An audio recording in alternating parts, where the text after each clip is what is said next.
Армысыздар, құрметті қонақтар. Біз өзіміздің іс-шарамызды бастауға рұқсат етіңіздер.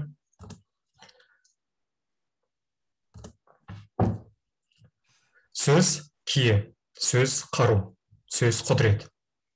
Жылы киім тәнді жылытса, жылы сөз жанды жылытады.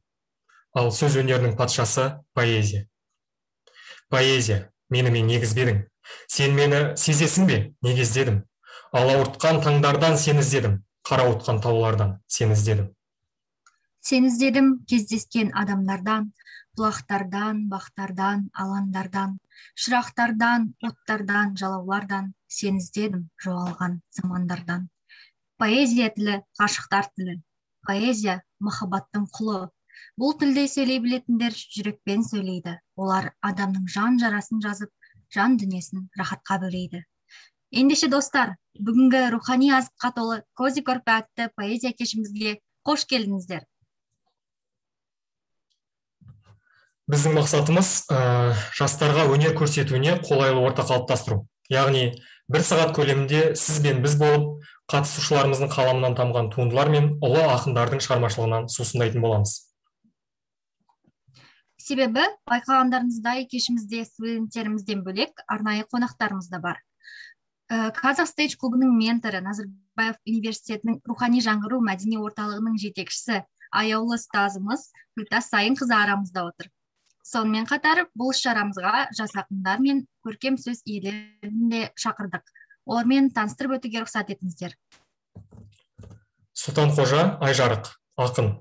Телеграмма қабылдап алыңызшы атты өлеңдер жинағының авторы.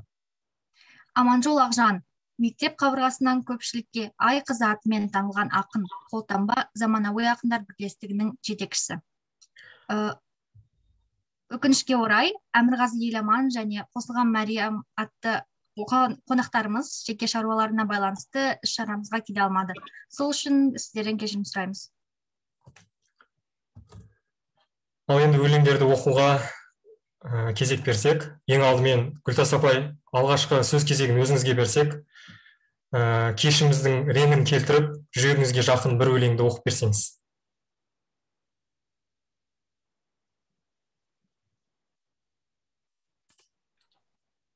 Апай, біз сізді естімей жатырмыз. Кеш жарық, қымбатты менің студенттерім, қымбатты қонақтар, өте әдемі айттыңыздар. Поэзия деген ол жанның дыбысы, жанның үні. Поэзия деген ол шынымен де сөздің сарасы. Поэзия деген ол шынымен де құдіретті дүние. Сондықтан поэзия барда әлем өзінің құрылысын, өзінің қалыбын жоғалтпайды. Поэзия деген мынау әлемді ұстап тұратын кірпіштердің арасындағы желімдеуші сияқты әлемнің бір көркем дүниесі. Сондықтан да поэзия өте қуатты, балаларым. Поэзияға бір күнді арнап, сондай бір рахаттанып, тазаруды ойласаңдар, шынымен де одан бетер сол өмірді жеңілдетіп, одан бетер өмірді көрікті етуге мүмкіндік туғызасыңдар. Сондықтан барлықтарыңа қош көрдік дейміз, балалар. Әсіресе мен айтар едім, балалар, поэзияның жасы сендермен жасты, ол мәңгі жас. Поэзия сендермен жасты болғандықтан ол мәңгілік сұлу. Сендердің барлықтарың әдемісіңдер ғой, балалар, әдемі сұлусыңдар ғой. Сендердей ғажап, сендердей көркем, сендердей жоқ. Сондықтан да кейбір адамдар әлгі кейбір өмірі кішкене үлкейіп бара жатқандар жастар туралы қаталдау сөз айтады. Өйткені олардың заманы өтіп кеткеннен кейін. Кейбіреулердің бәрі жастарға сүйсініп қарайды, қандай ғажап деп. Енді әр халықтың, балалар, әр халықтың да өзіндік бір келбеті болады ғой. Сонда біздің қазақ халқының келбеті ол жастар. Сендер сырттай жастарға қарасаңдар, біздің жастардың әдемі екен, сұлу екен, жанның сұлу екенін көресіңдер. Сыңғырлаған күлкілеріңнің сұлу екенін білесіңдер. Сендер сондайсыңдар балаларым. Сондықтан мен басқа біреудің өлеңін оқимын ба, жоқ өзім өлеңімді оқимын ба? Өзіңіз біліңіз, апай, қайсысы өзіңіз оқығыңыз келіп тұр?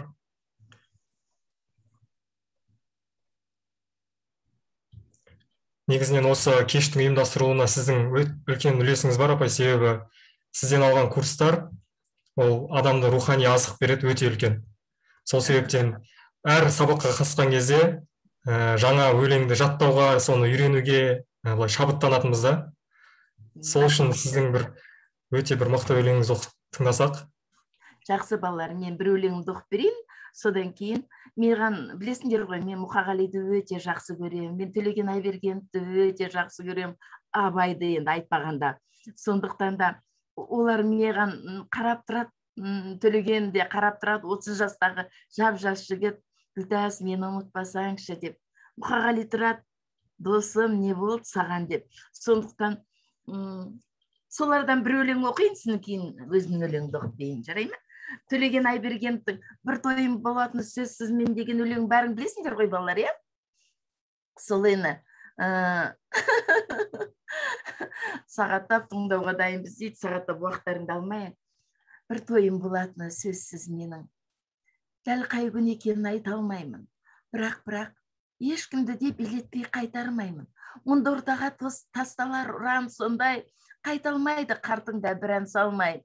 25-тің бәрінде сабылдырдам, кемпірлерге қызғын сағындырдам, жеңгейлердің толтырып гүлге тегін, інілерге ағаны үлгетемін. Менің жарым сол күні кірпік ілмей, ақ көңіл мен ақ қайың бір түгіндей, омырауынан бір сәуір шайқа бесіп, ажырасқандарды жүреді қайта қосып. Мен өзім де ән салам тынауғанша, менің жаным бұл күнге құмарғанша, бәйге берем жығылған палуанға да, адалдығы сезіліп тұрар болса. Шабам деген жігітке ат беремін, жанам деген жүрекке от беремін. Мен әйтеуір бар жиған тергенімді бір тамаша той қылып өткеремін.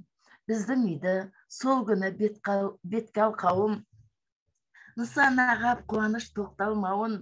Мен бұл тойдан тілеймін жылап тұрып, қазанымда бір асым ет қалмауын.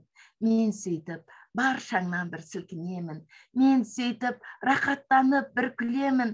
Кім білсін, талай күнгі арманым ет, мәңгілік тарқамауы да мүмкін оның. Балаларым, тойларың тарқамасын, еліміздің тойы тарқамасын.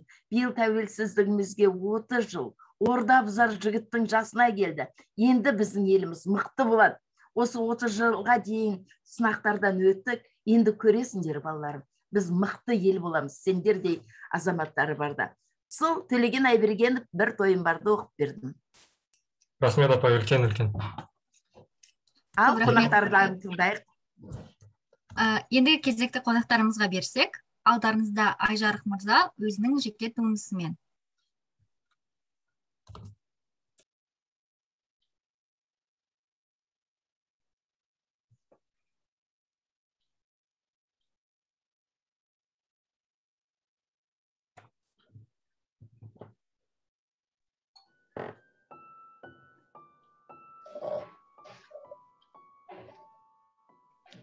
Саламатсыздар ма? Дауысым естіліп тұр ма екен? Сәлеметсіз бе, иә? Естіліп тұр.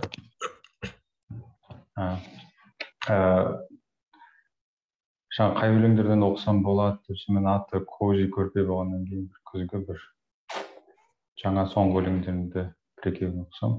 Еш жерде оқылмаған, әзірше жаңа.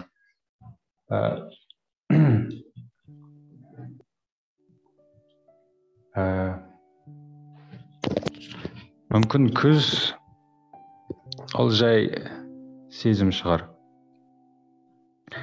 Бойыңды салқынға тосып, ешқайда оралғың келмейтін.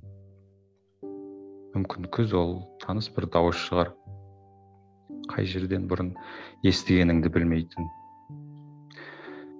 Мүмкін күз кенет айтылған әзіл шығар. Рас болғандықтан күлмейтін.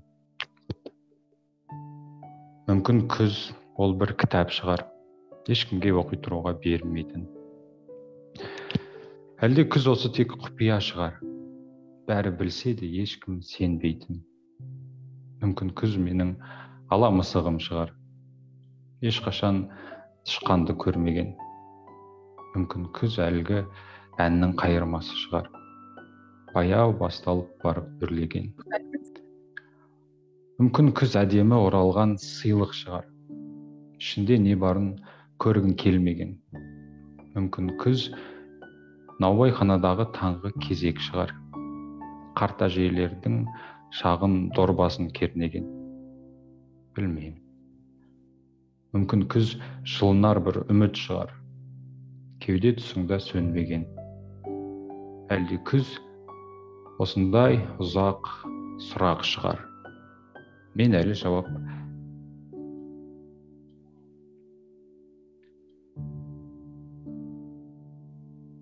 Мен даусым естіліп жатыр ма? Кешіріңіздер. Естіліп жатыр. Жақсы, келесі өлең.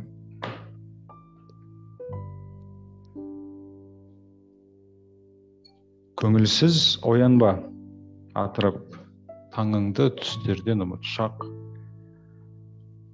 Қасықты қаймаққа батырып асыңды әзірле, қуыршақ. Ойнаған секілді өзіңмен дәлелдеп ғаламды, көргендей өзгенің көзімен бөлмені, даңғылды, даланы. Тыныштық кенеттен оралса, төзімді қай жерден сұрарсың? Балалық сағымдай жоғалса, өзіңді сағынған шығарсың. Сезімге сәттерді аясаң, жүрегің алдында ақталмай, өзіңнен басталған саяхат өзіңе апара жатқандай.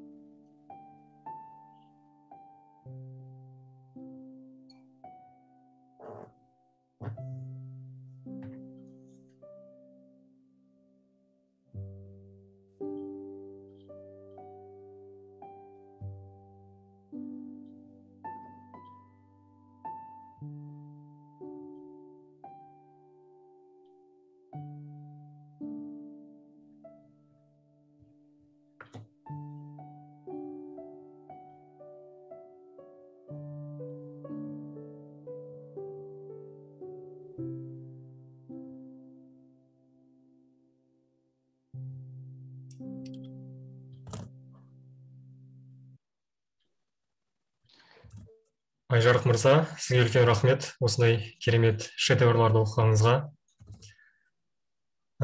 Осындай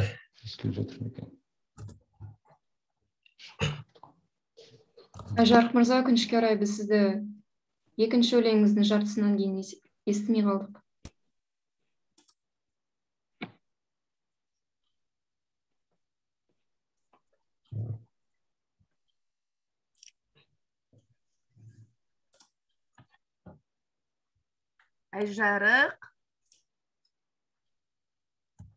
Айжарық батыр, қайдасыз?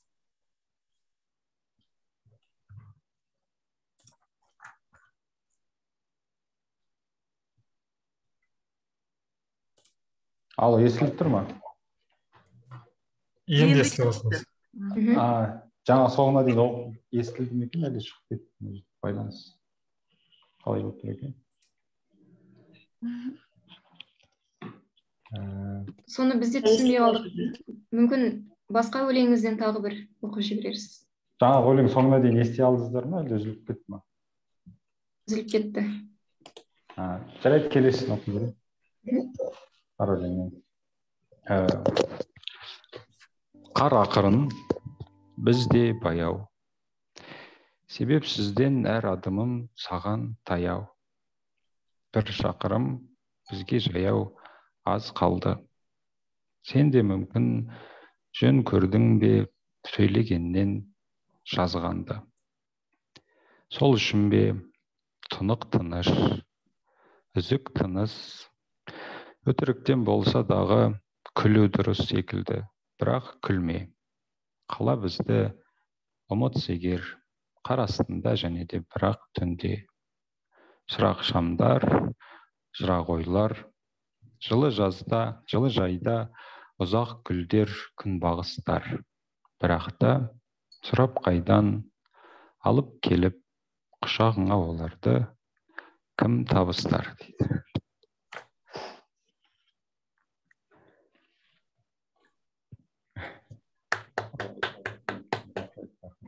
Өте керемет. Көп рахмет сізге. Соңғы өлеңді оқисыз ба? Жақындашып. Иә, әрине. Мен тыңдасам күз жайында. Жапырақ құласа жолыңа ақырын, сен оны аттайсың, тимейсің. Ешкіше саябақ, 1,5 шақырым, ешкімді тоспайсың, сүймейсің. Үзілген қол сағат секілді байланғың, келмейді ешкімге. Кенеттен үзілген байланыс секілді, қайтадан соғуға болды ма кеш мүлде. Рахмет шақырғандарыңызға үлкен. Соңғы бір екеуі осы жаңа өлеңдерді оқысам ба деп ойлап жүрмін. Рахмет үлкен. Рахмет Айжарық мырза, осындай керемет өлеңдеріңізге. Ерекше өлең екен, ерекше. Өмірдің өзі сияқты, Айжарық, өмірдің өзі сияқты. Ешбір жасандылық жоқ. Өмірдегі суреттер өзінен өзі сөйлеп тұрған сияқты. Рахмет жаным. Рахмет апай үлкен. Рахмет. Айнұрдың да өлеңін тыңдасақ қой шіркін. Тыңдаймыз апай. Ал енді алдарыңызға қазақтың жас ақыны Айқазы лақап атымен танылған Ақжан қыздарыңызды шақырсақ. Ақжан ханым, осындасыз ба?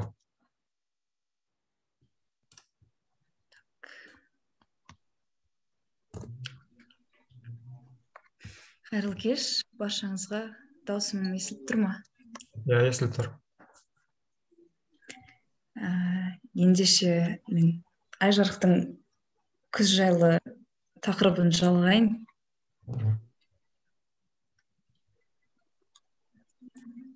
Біз жапырақтарды басып келе жатып, әңгімелеспедік, ұлылар жайлы, ұлылар жете алмаған биікке жетпедік әлі. Біз таңды күтпедік теңіз жағасында, толқындар арасынан өзін іздейтін болашақ сынды. Кішкентай дәмхана қабырғалар жаттап алмады бізді, ештеңе айтпады, жанарың мен әлсіздеу күлкің, құрастырмадық бұлттардан ешқандай өрнек, аспанға да мән бермедік, ақшылдау күлгін. Ыстық кофе иісі аралас үнсіздік ауаны кернеп, жаңбырмен бірге төгілмеді тағы да ойлар. Әр бұрышында бір мұң жасырған көшелерді кезбедік, сосын ешкімнің есінде қалмайтын бақтарға апармады ол жолдар. Түс болып жалғасқан кештен соң ауырған жоқ басың, көзіңде еріген бейнелер қалмады есте. Екеуміз болмаған ең тәтті сәттер үшін ең ащы кеспемен жүрек жазайық, досым.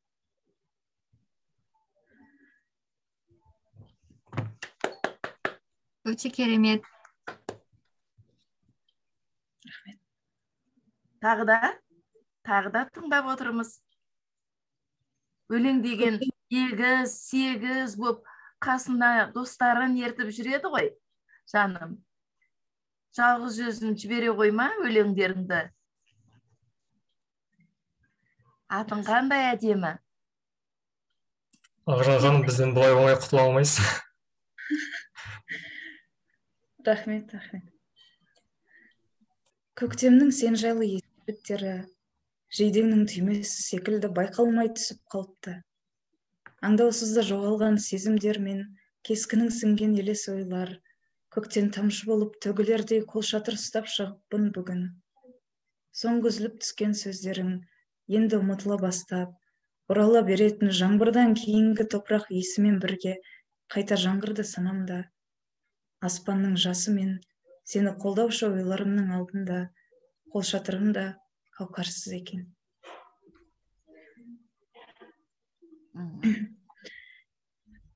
Енді бір жарияланбаған өлеңімді оқып берейін. Соңғы жазғандардың бірі. Біз бүгін жиналғандар өте бақытты адамдар екенбіз, себебі екі ақынның бірдей жарияланбаған өлеңдерін бірінші рет естіп отырмыз. Қандай тамаша. Ақжан, сізде сөз кезегі. Арудың көздері жұмулы, жүзінде күлкінің ізі бар, білінер білінбес. сөз болып ұшуға тиіссіз ойлары демімен жоғалған, бағытсыз жолдарға көмілген оңаша кештері тым мұңды емес. Ішінде орныққан әлде бір мазасыз тыныштық күтпеді ешкімде шайға кеп тәттілер әкелген емес, жалғыздығынан өзге. Жаңбырлы түндерде қақпады есігін ешкім, жылулық іздеп, жылауық көздерден күн нұрын байқайтын сынды, суреттен ескі өмірін.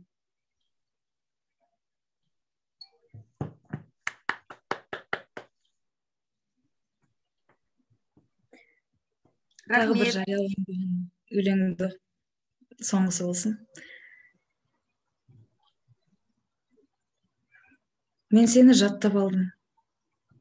Жастығымның астына қойып ұйықтайтын ойларымдай, көбейту кестесіндей, әнұрандай, сүйікті әннің сөзіндей айқайлап айтатын, сыбырлап айтатын дұғамдай. Сонда да мен үшін тым азсың, сондықтан өзіме көп болып көрінем. Біз жүрген жолдарда іздерім тек менің, жылуы қолдардың тек менің есімде. Түс болып оралшы түсіме, құтқаршы тағы да өзімнен. Ай.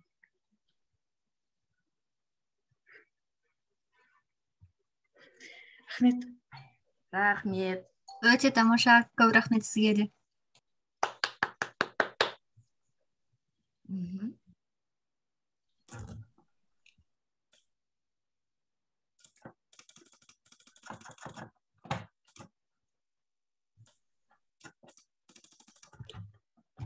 Достар, осыған дейін чатта кейбір қатысушы қонақтарымыз бізге Мариям ханымның жолы қандай жаман болды деп жазып жатыр еді. Сіздерге қуанышты жаңалық, Мариям ханым бізге қосылды. Ендігі сөз кезегін өзіне берсек.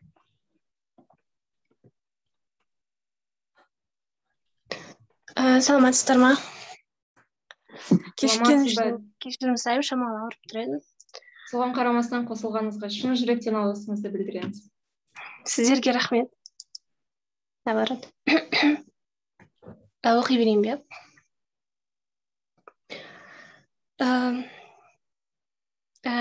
Ақжан ай деп бітірді, енді өлең мен де аймен бастағым келіп тұр. Түнге байланысты енді әр адамның өзінің ойы бар ғой.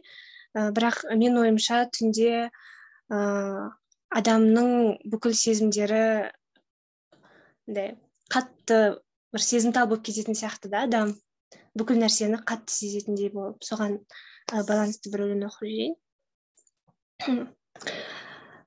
Ай көрінді дегенде, сыздамай ма күйіктер, ауырмай ма сынықтар, көзге түспей биіктер, үнсіз емес тұнықтар. Ай көрінді дегенде, ішіңдегі сезімдер бір уыс боп жиналып, мөлт етіп көзіңнен үзілгенде. Мен даусым естіліп тұр ма? Естіліп тұр. Мына жерде тоқтап тұр. Мөлт етіп көзіңнен үзілгенде, қиналып не ойладың қалқамау, не ойладың жарығым. Бар мұңыңды бояусыз жеткіз алмай, қымсынып, саған ғана аяусыз. Саған ғана тым суық ай көрінді дегенде, кімді күттің қарғамау, кімді күттің қарағым. Ай көрінді дегенде, тығып қойған жаныңда, жыртылғанда кеудеңде, бір адам жоқ жаныңда, бір дәрі жоқ емдеуге. Ай көрінді дегенде, сейілтуге келген жоқ, ай жарығы түнекті, жұбатуға дәрмен жоқ кемсең деген жүректі. Ай көрінді дегенде, тірі тұрған жүректі, тасып тұрған қуатты, түн келді де күлетті, түн келді де қылатты. Ай көрінді дегенде. Тамаша. Рахмет. Келесі өлең. Енді өлеңде тақырыптар жоқ, былай оқи берейін. Аяғың жерге жабысып қалды ма? Қолдарың ұзарып өзіңді құшақтай бергенің қайткенің. Түндерді жамылып өзіңді ұмытып алды ма? Төзімсіз келгенің. Өзіңсіз келгенің қайткенің, өзіңді өзіңе жыртқыш қып бергенің қайткенің. Сендегі жүректі жұлқылап тастаған көлеңке ендігі миыңды қозғалтып, ойыңды қыспалап жатыр ма? Мендегі жұпыны, мендегі жұқалау өлеңге жабысып, жармасып таңыңды атырма. Олар сені құтқармайды өлімнен. Олар сенің емдемейді жаныңды. Ол жырларға сенің күнің көмілген, ол жырлардан сорғалатқам қаныңды. Өзіңді өзің өртегенде тірідей, құмарыңды қандырудың жолы жоқ, есірткіден айырылған перідей түніменен кімді іздейсің долы боп. Мезі қылған ойларыңды жинақтап, ала алмайтын күйге енді түстің бе? Белеп жатыр дірілдеген аяқтар, қалтыраған жүрегіңнің үстінде. Қайнап, ісіп, сыймай кетсең теріңе, ешкім сенің жақындатпас таңыңды. Енді ешкім құтқармайды өлімнен, енді ешкім емдемейді жаныңды. Тамаша. Сосын бір өлең оқиын, енді осы соңғысы болсын. Мына күннен аман қалсаң болғаны. Солқылдаған жүрегіңді жұлмалап, мына әлемнің ұқтырғандай жалғанын, сенің бала сезіміңе таңданып, ащы шындық жанарыңа тұрғарап. Мына күннен аман қалсаң болғаны.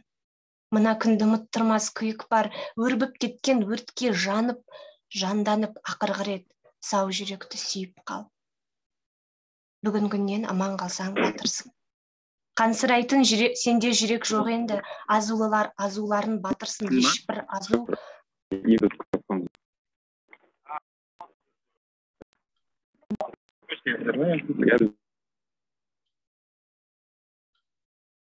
Оқи берейін бе? Оқи бер, балалар. Бейбіт, неңді өшіріп қой, балам. Микрофонды. Бүгін күннен аман қалсаң батырсың. Қансырайтын сенде жүрек жоқ енді. Азулылар азуларын батырсын, ешбір азу ауыртпайды денеңді. Ешбір қылыш турамайды жаныңды. Енді сенің аудармайды кемеңді, енді сендік өшірмейді жалынды. Бір адамның сақтап жүрген мұздығы. Бір адамның тастай ауыр сөздері жүрегіңе құламайды жүк болып. Сезіміңді өлтірмейді жұт болып. Біреулердің алауыртқан көздері маңдайыңа қадалмайды оқ болып, табаныңды күйдірмейді от болып. Сау жер қалмай көңілдегі жарадан, басқадан боп, айта алмаймын қалғанын азат болып, туыласың жаңадан. Ажал салып кетпес егі қармағын, ең бастысы аман қалсаң болғаны. Тамаша, тамаша. Тамаша. Рахмет. Өте керемет орындау болды менің ойымша.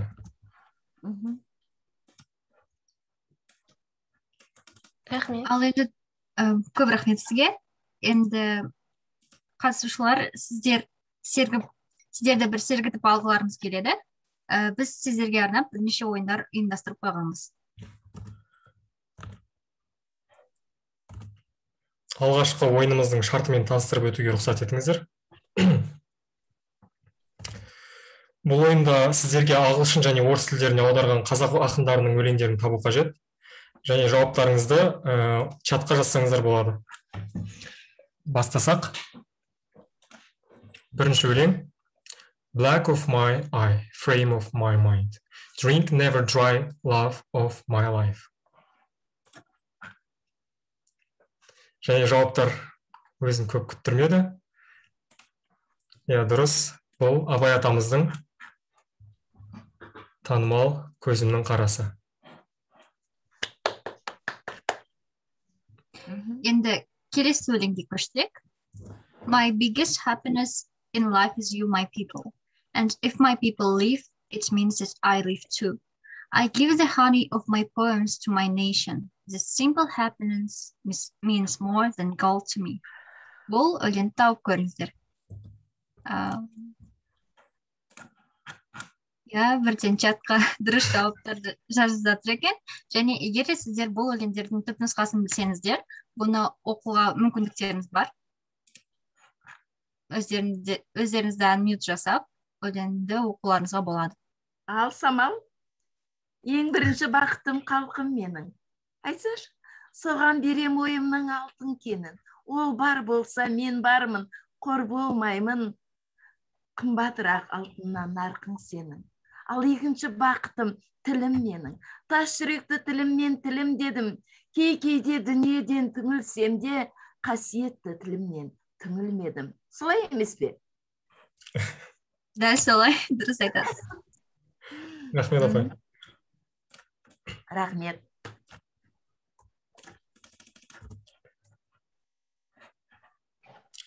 Келесі үшінші өлеңіміз, ол орыс тілінде екен. Знаний увидев свет, дети, в школу идите. В памяти крепко навек, прочитанное сохраните.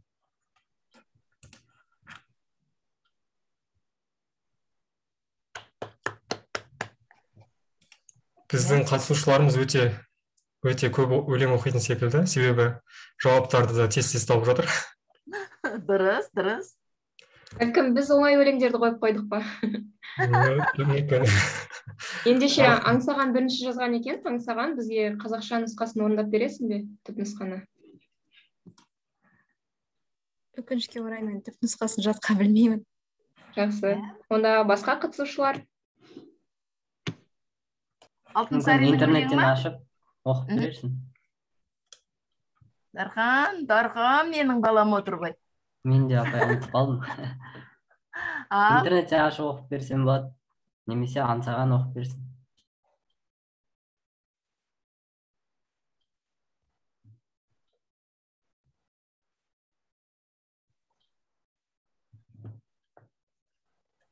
Жарайды, кешімізді жалғастыра берейік. Жалғастыра беріңдер балалар. Алдымызда өте көп өлеңдер күтіп тұр.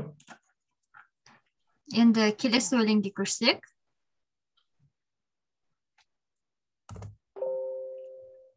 Келесі өлең емес, келесі ойынға көшсек деп айтқым келген. Біз атақты өлеңдерді мем ретінде суреттедік.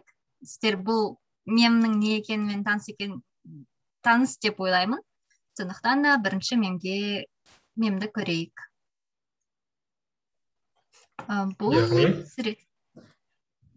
Бұл суретте не жасырылған? Қандай өлең жасырылған?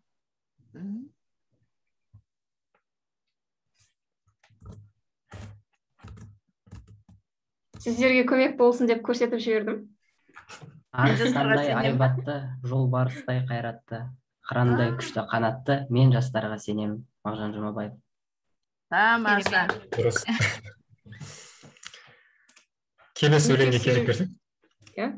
Немесе арамызда оқығысы келетін адам бар ма екен осы өлеңді? Ары қарай жүре беріңдер балалар.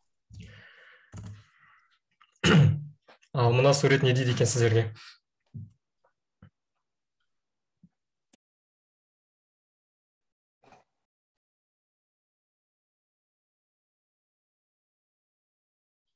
Махаббат, үміт және достар бар екен. Авторды жылдар тартып алып бара жатыр солардан. Апай, қанекей ойланып көріңіз, сіздің табуыңыз керек. Апай, бұндай нәрсеге ой жоқ екен. Балалардың. Махаббат қызық мол жылдар? Иә, бұл дұрыс. Чатта бірінші болып Мирхан Жұмабаев бұл өлеңді тапты. Мирхан, егерде сіз бұл өлеңді жатқа білсеңіз, оқып беріңіз. Есіңде бар ма жас күнің?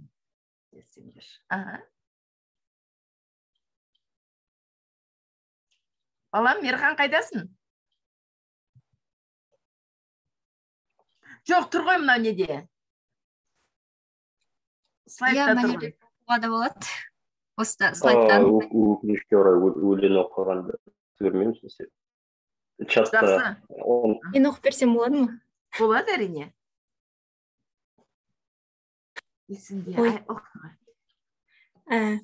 Абай Құнанбайұлы. Есіңде бар ма жас күнің? Көкірегің толық, басың бос, қайғысыз, ойсыз мас күнің. Кімді көрсең, бәрі дос. Махаббат, қызық, мал мен бақ, көрінуші еді дос қордақ, үміт жақын көңілі, болар ма сондай қызық шақ? Құдай-ау, қайда сол жылдар, махаббат қызық мол жылдар, ақырын шегіні, алыстап кетті ау құрғырлар. Керемет. Балапан, сен мен шәкіртім болуың керексің ғой, қайда жүрсің? Ернар. Ал саған қайда жүрмін ау? Абай әлемінің курсын ал, сіздің апаймен бірге сабақ өтесің, қызық. Міндетті түрде келемін. Келесі суретімізге кезек берсек. Ал енді Бұл жерде жақсылап ойланыңыздар, себебі бәлкім бірінші ойларыңызға бір ән естеріңізге түсіп отырған шығар. Шымкент шаһардан деп басталатын, бірақ бұл ол ән емес.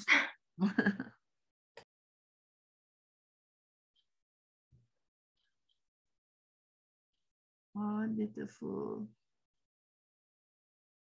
Жұлдыздар ма? Анар, бізге көмектесіп жіберсеңші. Жұлдыздар емес, бұл ғалам, яғни және де оң жақта тұрған адам ол автор. Сол жақта Ләйлім атты бір бикеш. Және бұл өте танымал ақын. Апай, сіздің сүйікті ақыныңыз. Фағалима?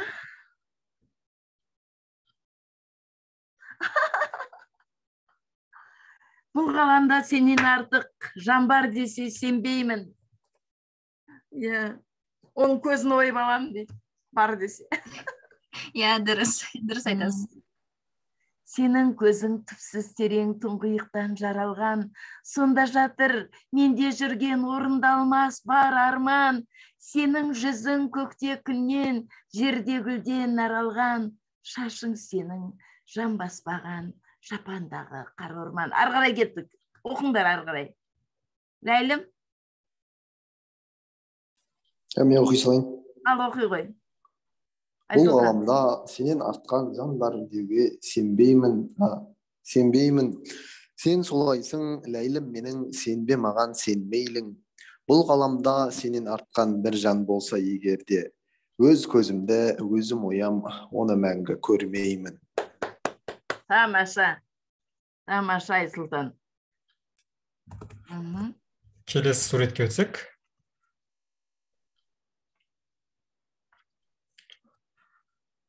Ал қане, кім таба алады екен? Достарымның еңбегі. Үміт еткен достарымның еңбегі. Арқасында пайда болған әлем дейді. Бұл сөйлемнің арасында, яғни бұл сөздер өлеңнің сөздері. Өлеңде де бар сөздер. Ойланып көріңіздер.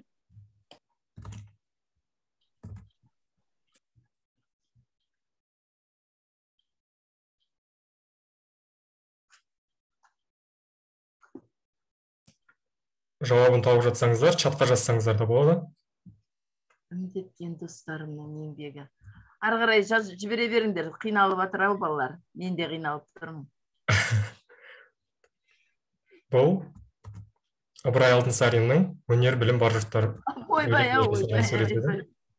Біз осы Астананы көрсетіп қойған соң, осы заманның ақынын іздеп отырмыз. Ернар, алдауға болмайды ғой.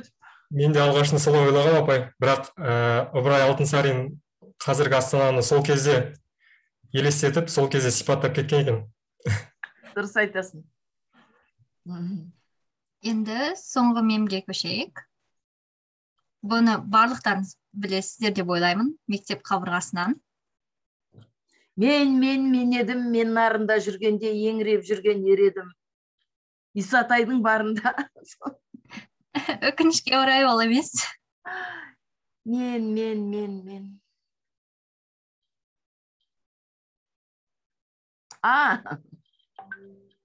Чатымызда жауабы бар екен. Әрине, бұл біздің әнұранымыз ба? Алтын күн аспаны ма? Иә, дұрыс. Тамаша, ғажап. Бұл өлеңнің авторы Жұмекен Нәжімеденов. Барлықтарыңыз білесіздер деген ойдамыз. Ал енді кезекті өлең оқуға ниет білдірген студенттерге бергіміз келеді. Бірінші болып Әлия Амреева өзінің Сенің күлкі атты туындысымен. Тамаша. Барлықтарыңызға қайырлы кеш. Менің бүгін интернетім өте қолайсыз болып тұр, сол себепті естілмей жатсам немесе шығып кетсем айдейсіздер. Ал оқитын туындыма келетін болсам, бұл менің туындым емес, бірақ ешкім естімеген авторлық өлең мен үшін өте үлкен орын алатын өлеңдердің бірі. сенің күлкің. Сен күлсең, күн күледі. Аспанның арайланып нұрлы реңі. Саған деген сезімді сезімдеген күлкіңнің құдіретін кім біледі? Сен күлсең, мен күлемін. Қайғымды қуанышқа жеңдіремін. Сен мұңайсаң келетін ғашық болғым келмейді енді менің. Сенсіз қала жаныма бөтен өмір. Жүрегім ауырлықты көтере біл. Естіғыз жырдай қылған мен есімнен, күлкіңе татымайды екен өмір. Алға қарай сағымдай жетелеген, өмірдің ағысымен кете берем. Жаныңның жұмбағындай жадыраған, күлкіңе татымайды екен өлең. Жанарыңның жымиған сәтін айтын, сен маған сырыңды бер, батыл айқын. Махаббаттың жолында құрбан болсын, күллі ғұмыр күлкіңе татымайтын. Өте керемет. Тамаша, Әлия. Рахмет, Әлия. Келесі өзінің өлең оқимын деп ұсыныс қалдырған Эльвира Бердәулетова достық жайлы авторлық туындысымен.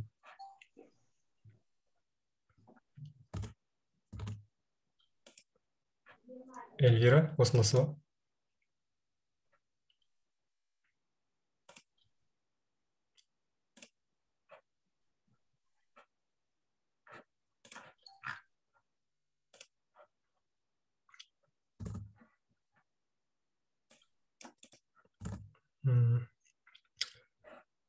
Эльвира ханым бұндай емес секілді.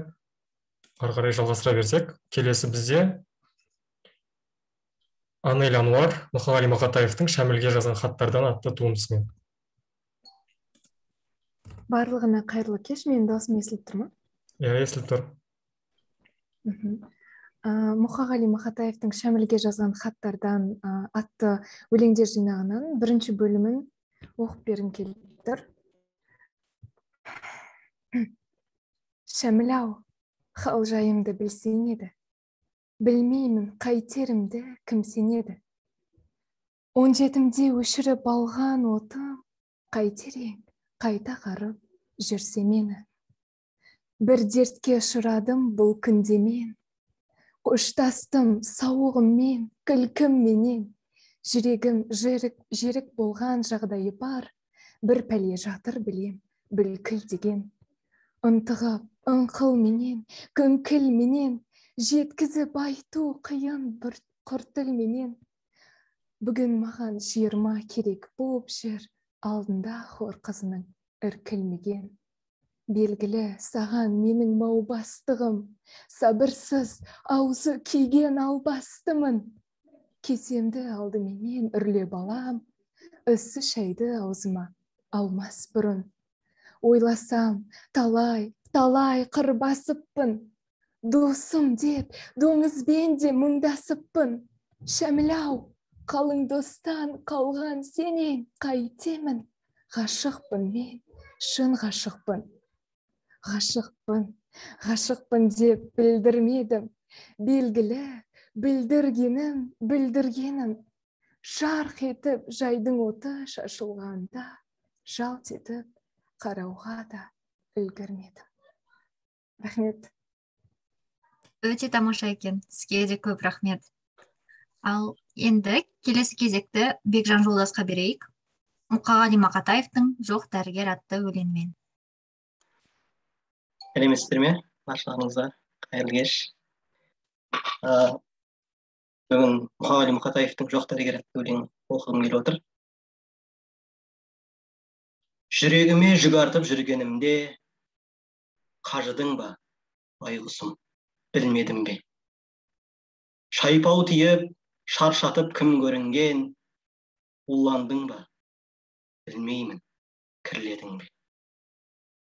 Бар ақиқат бір дерттің жүрегінде, дәрігер-ау, арқалап жүремін бе? Сорлайтындай соншама кім едім мен? Неге яншатасың регіңнен? Айтып өлтір, қайтесің бос қойланып, жүрек дерті өлімге бастай маны. Адасам ба өмірден жастай қалып, ет жүрегің кете ме тасқа айналып? Неге айтпайсың тұрғанша бос қойланып? Пері соққан пендеде есі жарым, тамырымда тулайды есіл ағын. Бұл жүректің білмеймін, несін алдым, несі жоғын білмеймін, несі барын. Қаным қайнап барады, қаным қайнап, бір амал тап, дәрігер, қалімді ойлап. Алауыртқан ақынның қолын байлап, әкетпесін ажал кеп, өлімге айдап. Жоқ, дәрігер, орнатпа басқа жүрек. Басқа лүпіл жасама, басқа леп. Қалай айтам, бүлінген жүрегімді, білдіртпей доғдыр алып тастады деп. Өңгеріп өгей жүрек қайда барам, өзгенің ғұмырын қалай пайдаланам. Сыйыңа рахмет саған, қайран адам, өзімнің жүрегімдей қайда маған. Алмастырам, дедің ау алмастырам, сірә менің жұлдызым жанбас бұдан. Өзімнің жүрегімді жерлеп келіп, өзгенің өмірін қайтып жалғастырам. Тула жүрек, өкінем мен несіне? Туған жүрек әрине, өлмесін бе? Жоқ, дәрігер, қозғама, дамылдасын. Әрбір жүрек өзінің кеудесін. Рахмет. Өте керемет Бекжан мырза. Рахмет өлең оқығаныңызға. Келесі бізге тізім бойынша Аңсаған Серікқызының орындауында Шекспирдің 116 сонетінің аудармасы, яғни Аңсаған ханым өзі аударған екен. Құлағым сізде. О қалай мен өтірікке ұрындым, сезім шыңын бағындырдым дегенде, махаббаттың білмедім мен сырынтым, сағыныштан көңіл құса жегенде. Әрбір сәтке құстай келіп қонатын, сан мың түрлі кезде соқтық байқадым, шалындырар махаббаттың сұратын, көрдім оның қанша сертті байлау.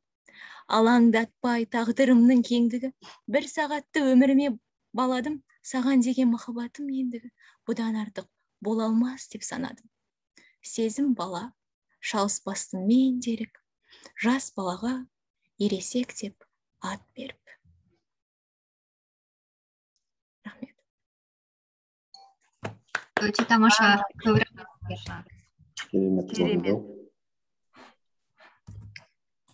Ал енді келесі Айсұлтан Өмірбайды Мұқағали Мақатаевтың «Шыда, шыда» өлеңімен қарсы алыңыздар. Сәлеметсіздер ме? Жалпы 20 ғасырдың жарық жұлдызы осы Мұқағали атамыздың өлеңдерінің ішіндегі осы жүрегіме жақын өлеңі, осы «Шыда, шыда» атты өлеңін оқып беруге рұқсат етіңіздер. Шыда, шыда, шыдай түс, шыда тағы. Шыдамдына мына өмір ұнатады. Үміттің құлан иек құлатаңы әйтеуір бір атады, бір атады. Өкінбе, өкпелеме бүгініңе, өмір болмайды түңілуге, мәңгі сені жазбаған сүрінуге, қайта тұрып хақың бар жүгіруге. Түсінемін жаныңның ауырғанын, шыдадың ғой, шыдай түс дамылдағын, йоқтардың тәсілін қабылдағын, басқасына басырып табылмағын. Шыда, шыда, шыдай түс, шыда тағы. Тау құлатқан тасқынның ағысына, кір жуытпай кіршіксіз намысыңа, қара суға болады алысуға. Рахмет көп. Керемет. Қошемет ретінде реакциялар қалдырып отырсаңыздар болады. Керемет, керемет. Құрмандарымызға. Келесі Айназ Исекештің орындауында «Шаганы, ты моя шаганы» Есениннің өлеңі екен. Кеш жарық барлығыңызға. Бүгін сіздерге орыс халқының ұлы ақыны Сергей Есениннің «Шаганы, ты моя шаганы» өлеңін оқып берсем бе деймін, рұқсат етіңіздер.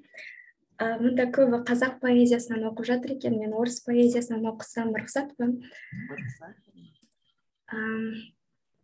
Сергей Есенин «Шаганы, ты моя шаганы». Шаганы, ты моя шаганы. Потому что я с севера, что ли, я готов рассказать тебе более. Про волнистую рожь при луне, Шагане ты моя, Шагане. Потому что я с севера, что ли, что луна там огромней в 100 раз, как бы ни был красивший раз, не лучше рязанских раздолий, потому что я с севера, что ли. Я готов рассказать тебе поле, я готов рассказать тебе поле, эти волосы взял я у ржи, если хочешь, на палец свяжи, я нисколько не чувствую боли, я готов рассказать тебе поле. Про волнистую рожь при луне, по кудрям ты моим догадайся, дорогая, шути, улыбайся, не буди только память во мне про волнистую рожь при луне. Шагане ты моя, Шагане, там на севере девочка тоже, на тебя она страшно похожа, может, думает обо мне. Шагане ты моя, Шагане. Рахмет.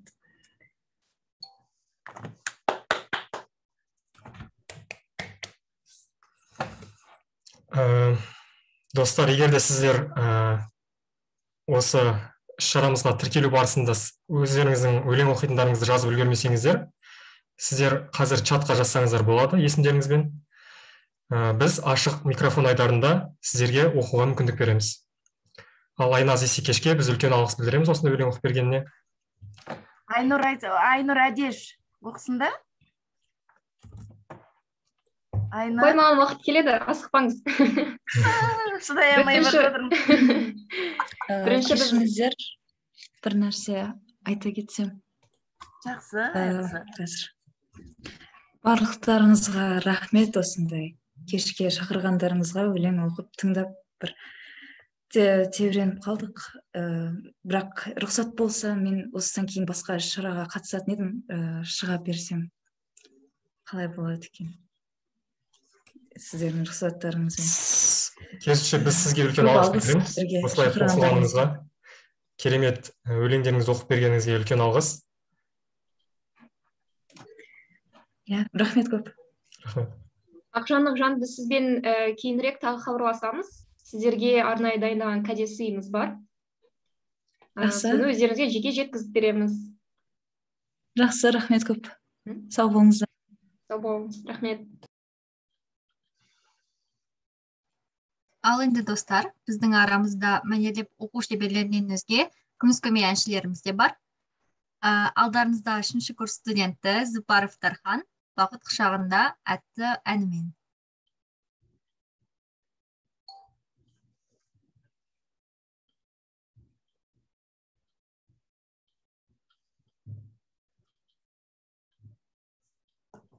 Саламатсыздар ма?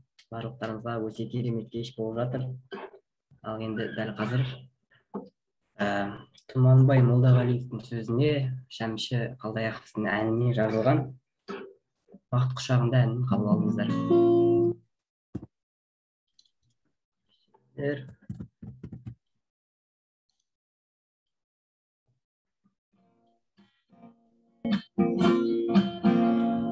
Естіліп тұрмын да? Иә, естіліп тұрсыз.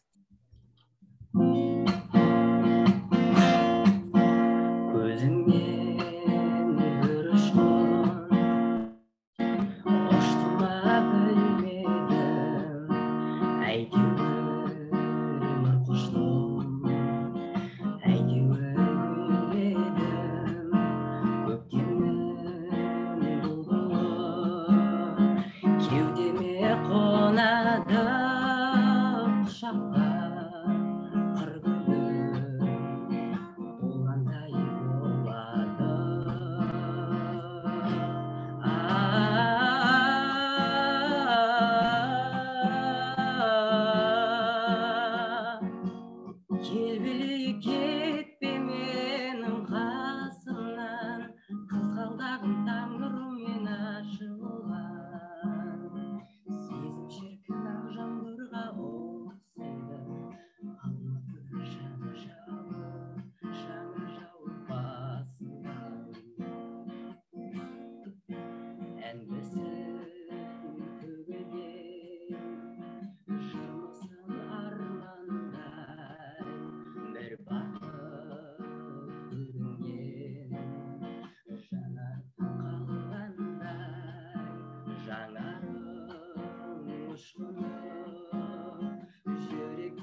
Дархан, рахмет көп-көп. Керемет балам.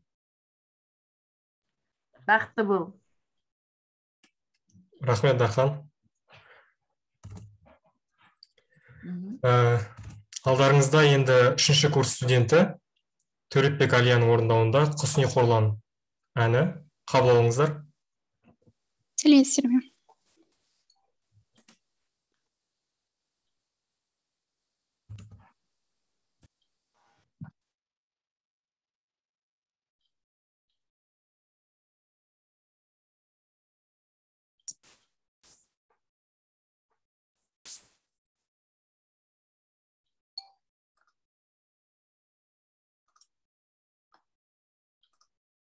Қайда біздің қызымыз?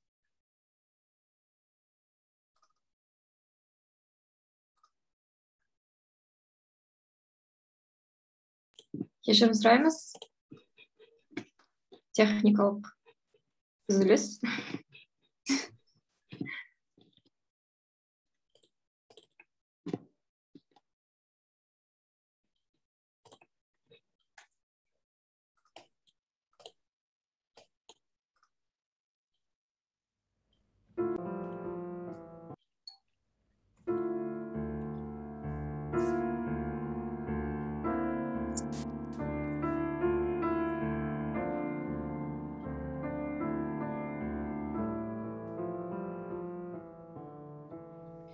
Бір қыз бармады да қорлығайын, табиғат берген екен күн мен айын. Мұратқа іздеген жан бәрі жетпес, дариға-ай арманым көп, не қылайын. Ах-ау арман, құс не қорлан, екеуі туған екен бір анадан.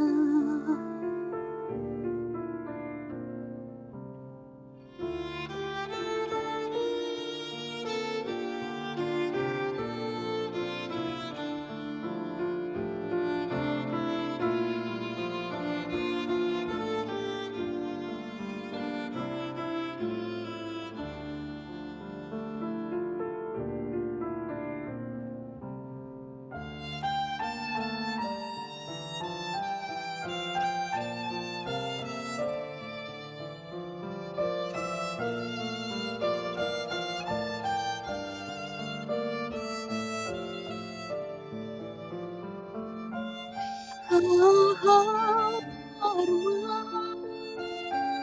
құс не қорлан,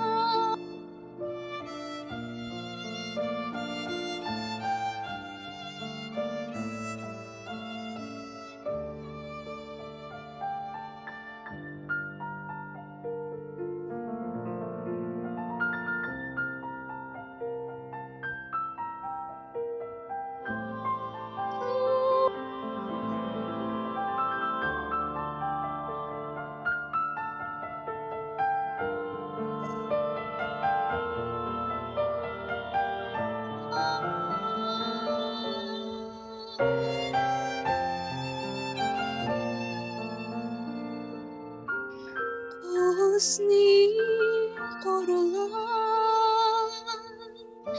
екеуі туған екен бір анадан.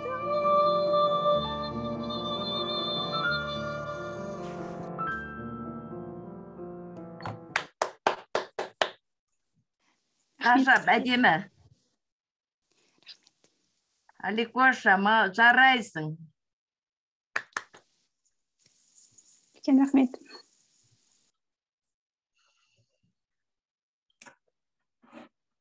Осындай керемет ән шашулардан кейін Өте тамаша.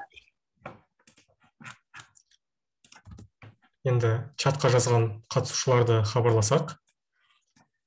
Екі әншіміз де бізге өте керемет ән шашу сыйлады. Соларға үлкен алғыс білдіреміз. Келесі біздің өзінің өнерін көрсеткісі келетін Анель Ануар өзінің жеке туындысымен. Көп рахмет.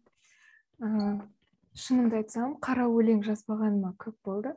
Бұрын жазатын едім, бірақ соңғы кездері қара өлеңге қарағанда ән жазатын әдетім басталып кетті, бірақ соңғы жазған қара өлеңдерімнің бірі махаббат жайында еді. Тақырыбы -275 градус. Кішкене ұзақтау, бірақ әсерлі болады деген ойдамын. -273 градус. Түбіне батып ойдың терең, көрінеді мүсіні қыздың керең. Мұңға батты, бақ ойлады белгісіз, ақиқатын адам айтса сенгісіз. Кіріп келді бөгде мүсін бөлмеге, тыныштықтың үйлесім шырқын бұзып. Ойға шомған қыздан келіп сұрайды, алаңдығын, шын уайымын жеткізіп. Біраз әңгімеден соң. Несін соның айтшы маған сүйесің, көзін бе әлде қызыл ерін шиесің, бойын ба, келбетін бе қайтысын ұнатасың, махаббаттан киесің. Айтшы қалқам, саған осы сері жігіт не береді, не пайдасын тигізер. Қайғы сыйлап жылатудан өзгесін өміріне қасірет тон кигізер. Бар ма өзі қасиеті сүйгізер. Ақылды ма, мейірімді, қамқор ма, қызықтың ба әлде оның пікіріне, ұнаттың ба әлде оның қарашығын, ғашықсың ба әлде оның кірпігіне. Айтшы еркем, сүйесің оны неге, сүйе тұра қайғы мұңнан көз ашпайсың. Махаббат деп атауға бұл келеме екен, сүйе тұра сезім нұрын шашпайсың. Махаббат деген не өзі, сүю ме әлде үйрену ме? Махаббат деген осы ма, үйреншікті еске түсіру ме, үйреншікпен өмір сүру ме? Махаббаттан келер пайда жоқ, уақыт жоқ ойлап жүруге. Үнсіз тыңдап әпкесінің сөздерін, тағы ойланды, жаймен жұмып көздерін. Тағы терең тыныс алып күрсінді, қарғын жүріп өтті тағы 3 күнді. Қыз айтып жатыр. Естігенім, көргенімді мейлі миым басқарар. Солғын үнге, түр келбетке мейлі миым тамсанар. Бірақ әпке, жүрек деген тағы бар. Сезімдердің бәрі оған бағынар. Әттең, лүпіл соққан сол бір жүрекке айтшы әпке, көзбен құлақ керек пе? Ол соғады, ол сезеді, ол сүйер, бағынбайды, тыңдамайды, күйдірер. Жылатады, қабағыңды түйдірер. Кейде қайғы, кейде берер, күш жігер. Жүрек жатыр қуысында кеуденің, ол көрмейді, естімейді, ойламас. Кімді ұнатар арасынан пенденің, ақылдысын, ақымағын таңдамас. Бір ғана жол, бірақ жол бар жүрек ғашық болуға, тек сол жолмен сезеді ол тағдырын. Атауы не? Көріп келдік жолы ма? Сезеді өзге жүрек лүпіл сыбдырын. Қандай дейсің пайда берер өзіме? Түсінбедім әпке сенің сөзіңе. Сүю үшін пайда табу керек пе? Оған бөлме арналмаған жүректе. Әпке өзім жеке солай ойлаймын. Махаббат деп мен осылай түсінем. Оны көрсем, терең ойға бойлаймын. Ішкі ойлармен арпа алсам, кірсінем. Сағынамын бірге өткізген сәттерді. Бар үмітім естеліктен бақ терді. Лүпілдері сол жігіт жүрегінің, мендегі жүрек соғысына тап берді. Оны көрсем, жан қоярға жер таппай, мұң құбылам, ешбір адам танымастай.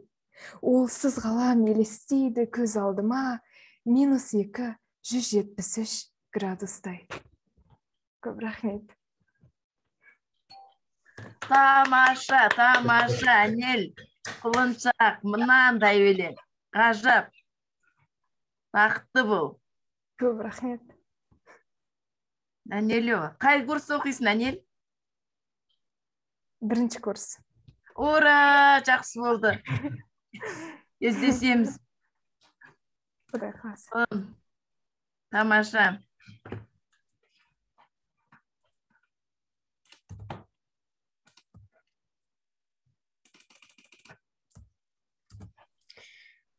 Келесі оқырманымызға сөз кезегін берейік. Алдарыңызда Айнұр Адешева өзінің авторлық өлеңімен. Мен сені күттім, Айнұр. Рахмет, апай.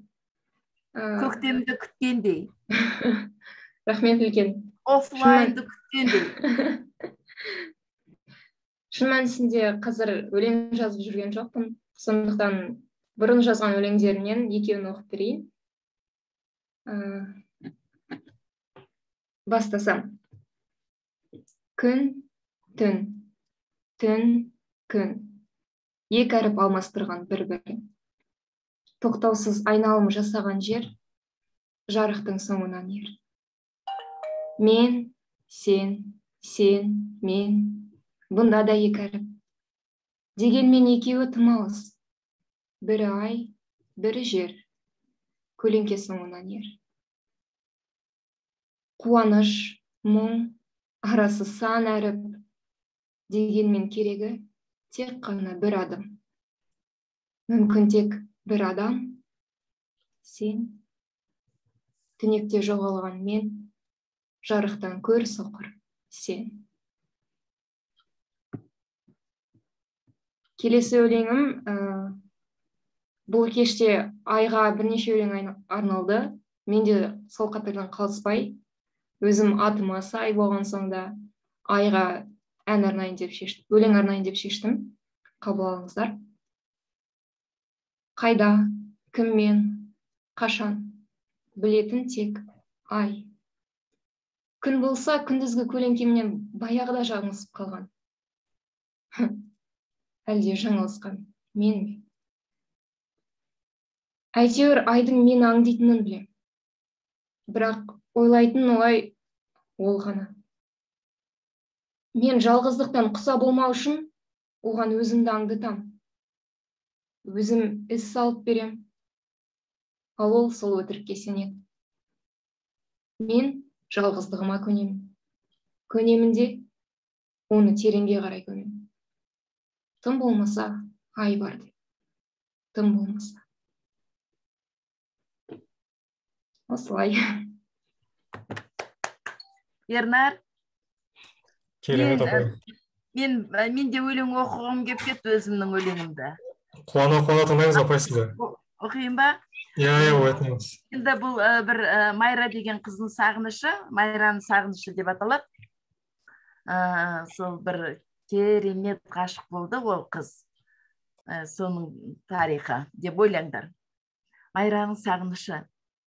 Санамнан кетпейтін, келмейтін, көрмейтін азабым менің. Ақылға сенбейтін, дегенге тағы да көнбейтін пақыр жүрегім. Мазақ сен болдың, не деген сор едің. Іштегі арпалыс, түстегі қауышу жадымнан шықпаған. Сен, ол, көз, табысу, ғұмырға жетерлік махаббат сыйлаған. Тағдыр, не дейін саған? Мен деген мен емес, ешкімде оған тең емес. Шықпайтын өзімнен, сөзімнен, көзімнен құтылмас болдым ба? Азаппен өткіздім өмірді бос елес. Келмейтін болдың ба? Мықты екен қорғаның, не керек адамға? Алдамшы жалғанның, данышпан судың, тәртіпті болудың пайдасы көк тиын. Сезімді өлтіріп алған соң өтеді бұл өмір. Келеді жаңа ұрпақ, онда да табылар азапты тағдырлар. Ақылым сендерге тек қана өмірде сүйгенмен болыңдар. Ақылым сендерге тек қана өмірде сүйгенмен болыңдар. Рахмет.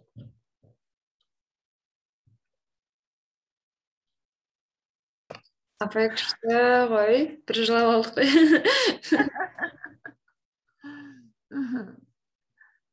Бүгінгі кеште керемет поэзия кеші болды.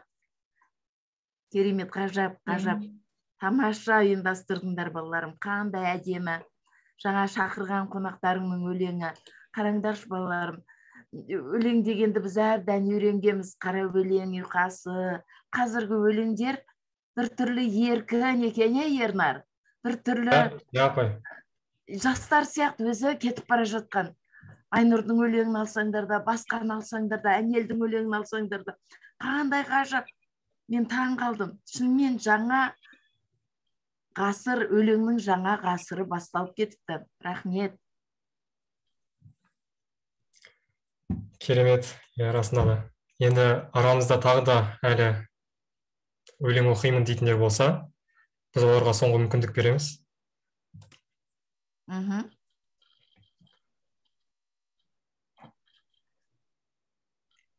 Самал, оқығың келмей ме?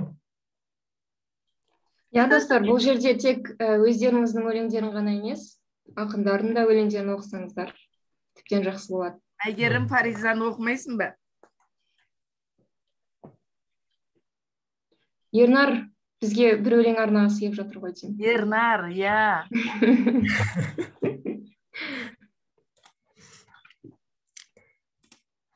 Қане, Ернар, айтамыз. Мен шәкіртім ғой, мен шәкіртім. Сол Гүлтаз апайдан Абай әлемі сабағын алған. Сол сабақта Абайдың шығармашылығына өте қатты қызықтым. Сосын сіздерге Абайдың жарқ етпес қара көңілім не қылса да өлеңін оқып берсем.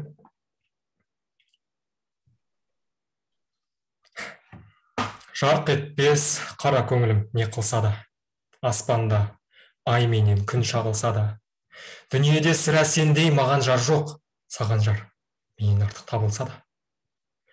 Сорласық сарғайса да, сағынса да, жартайып жақсы сөзден жаңылса да, шыдайды, риза болып жар ісіне, қорлығы мен мазағына табынса да. Шыдайды, риза болып жар ісіне, қорлық пен мазағына табылса да. Тамаша, рахмет, Ернар.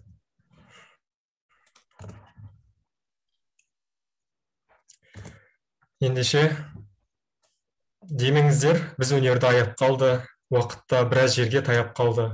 Қош болып тұрыңыздар, көріскенше, осымен кешімізде аяқталды. Құрметті қонақтар, студенттер, бүгінгі кешімізге келіп, өнерлеріңізді паш еткендеріңізге көп алғыс білдіреміз. Осындай кештің арқасында студенттеріміздің өнерін көргенімізге қуаныштымыз. Алдағы уақытта талай жиында бас қосамыз деп үміттенеміз. Осы кештен естелік ретінде арнайы қонақтарымызға дайындаған кәдесыйларымыз бар. Кейін ол сыйлықтарды сіздерге жеке түрде жібереміз. Қош, сау болыңыздар. Рахмет. Рахмет, балалар, рахмет, көп-көп. Қазақстан өзіміз болып, шай ішеміз, кетпейміз. Балалар, кешіріңдер, мынау тәуелсіздіктің 30 жылдығына конкурс ұйымдастырып жатырмыз. Барлықтар ақындар, соған қатысыңыздар, өлеңдеріңізбен. Керемет, Алла қаласа сыйлықтарымыз бар, құнды сыйлықтар. Сол жарысқа қатысыңдар, жандарым. Жарай ма? Сіздерді күтеміз. Гүлназ апайларыңа хабарласыңдар. Жол көрсетеді, сіздерге айтады бәрін. Жақсы. Гүлназ Қаламбаева, танисыздар ғой? Біз жібердік апай бәріне. Почтамен жібердік. Почталарыңызды қарасаңыздар, Cultural Center дегеннен хабарландыру жіберілді сіздерге. Қатысыңдар, балаларым. Дедлайн 22 октябрь.